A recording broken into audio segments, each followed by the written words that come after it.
વાપી પોલીસે એક જ દિવસમાં વાપી 4 રસ્તા પાસેથી ચોરાયેલી ઇનોવા કારનો પર્દાફાશ કર્યો હતો। યુપીએલ બ્રિજ પાસે કાર લઈ જતા આરોપીની ધરપકડ કરવામાં આવી હતી।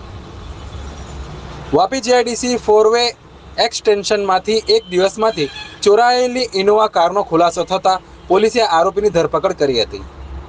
જીઆઈડીસી 4 રસ્તા પાસેથી કાર નંબર GJ15CH 8447ની ચોરીનો કેસ રવિવાર 1 સપ્ટેમ્બરના રોજ જીઆઈડીસી પોલીસ સ્ટેશનમાં નોંધવામાં આવ્યો હતો। પોલીસે ચોરાયેલી કારને શોધવા માટે આસપાસના વિસ્તારોના સીસીટીવી કેમેરા તપાસવાનું શરૂ કર્યું હતું। પોલીસ મથકના પીઆઈ MP પટેલના માર્ગદર્શન હેઠળ એએસઆઈ રાજેન્દ્ર યશવંતરાવ, હરીશ કામરુલ, જયવીર સિંઘ, નવલ સિંઘ, કિશોરભાઈ, ભવાનભાઈ અને હરેશભાઈ મંગાભાઈ પેટ્રોલિંગમાં હતા। આ દરમિયાન વાપી યુપીએલ બ્રિજ પાસે આરોપી ચોરીની કાર લઈને જવાનો હોવાની બાતમી મળી હતી। પોલીસે મોનિટરિંગ દરમિયાન કારને લઈ જતી વખતે પકડી લીધી। આરોપી સાગરના સાળા રાવ પાટીલે કાર ચોરીની કબૂલાત કરી હતી।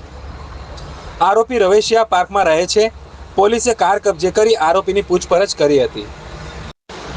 વાપી પોલીસે